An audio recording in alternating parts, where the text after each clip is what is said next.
Hi, my name is Leah Tragesser, and I am a therapist at the Putnam Northern Westchester Women's Resource Center in Mahopac. I was so excited to come to the mental health fair because I graduated from North Salem in 2013. After graduating from North Salem and attending college and grad school, I realized how unique this town truly is for many reasons, one of which being the emphasis on learning about mental health and healthy and unhealthy relationships. From presentations in health class to art against abuse, the importance that North Salem places on these topics is so clear. Now, as a therapist, I am so excited to return to North Salem and help the cycle of learning to continue. It is the mission of the Putnam Northern Westchester Women's Resource Center to provide advocacy, education, and services to the community in order to create a safe and supportive environment that eliminates violence against women and children and promotes gender equality. But what does that all mean? As an agency, we work to end gender-based violence in our community through a number of services. First, we provide individual and group therapy to survivors of violence, including children, adolescents, and adults. Second, we advocate for survivors, which can look like attending court with them, helping them understand their legal rights, and connecting them with other needed resources. Third, our case manager works with our clients to get them connected to ongoing resources for any needs they may have, including housing, food, financial needs, etc. Lastly, our community educator goes into our community and raises awareness about healthy and unhealthy relationships. In addition to all of these services, we also have a 24-hour hotline that is staffed 24/7. If you are ever in crisis, need a resource, or need to get in touch with us for any other reason, that number is 845-628-2166. One thing that is super important to know is that all of these services and this hotline are 100% confidential. So anything that you say, either to one of our staff members or on the phone, can never be repeated. Before we move on to the next topic, I want to ask a question. True or false? The Women's Resource Center only serves women. It's false. The Women's Resource Center, despite our name, serves all people of all gender identities. We are so grateful to say that although how we are providing our services looks a little bit different during COVID, we are still able to provide the services that our community needs. All of our staff are working remotely with clients and each other via phone and video conferences, and we're able to still support the community during this time. If you or anyone you know needs to access our services during COVID-19, the best way to do so will be call our 24-hour hotline at 845-628-2166.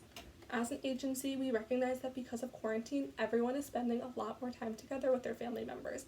With spending more time together and having less places to go outside of the home, families may be getting into arguments more and tensions may be higher than normal.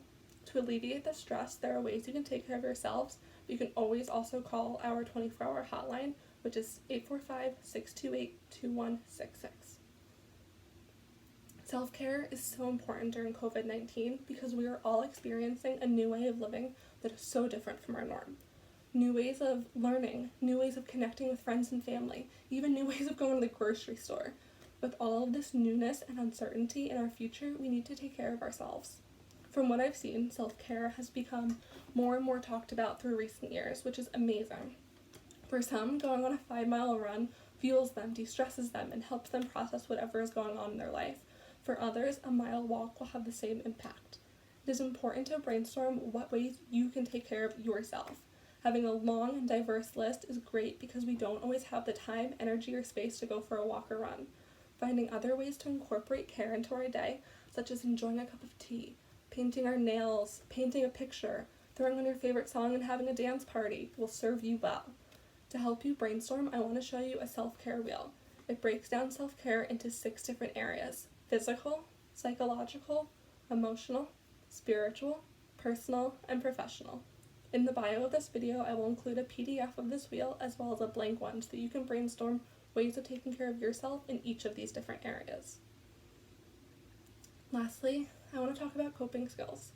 During this pandemic and life in general, you may notice times when your anxiety starts to raise. In addition to utilizing your self-care skills, you can also use coping skills. During increased levels of anxiety, you may experience a feeling in your body, the temperature changing, a tightness in your chest, a knot in your stomach, feeling fidgety or not being able to focus, experiencing tunnel vision, or any other way that your anxiety may impact you.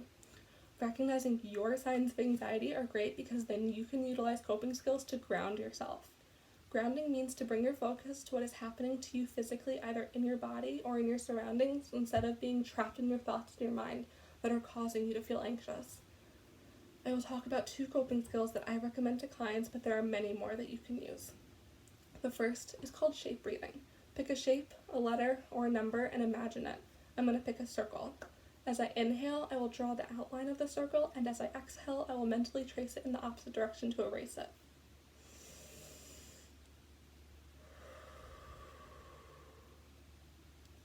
The second is called the 5 senses. Acknowledge 5 things that you can see around you. It could be a pen, a spot on the ceiling, anything in your surroundings. Acknowledging 4 things you can touch around you. It could be your hair, a pillow, or the ground under your feet. Acknowledge 3 things you can hear. This could be any external sound. If you can hear your belly rumbling, that counts, or if you hear the traffic going by. Focus on things you can hear outside of your body. Acknowledge 2 things you can smell. Maybe you're doing schoolwork and you can smell a pencil, and maybe you're in your bedroom and you can smell a pillow. I happen to have a candle right next to me. If you need to take a brief walk to find a scent, you could smell soap in your bathroom or nature outside. Lastly, since there isn't always something to taste unless you have a snack or a drink around, acknowledging 1 thing that you are grateful for. I want to thank you all for watching this video. As one final reminder, please call us any day and any time. Our number is 845-628-2166 if you need any support or want to learn more about what we do. Thank you again, and stay well.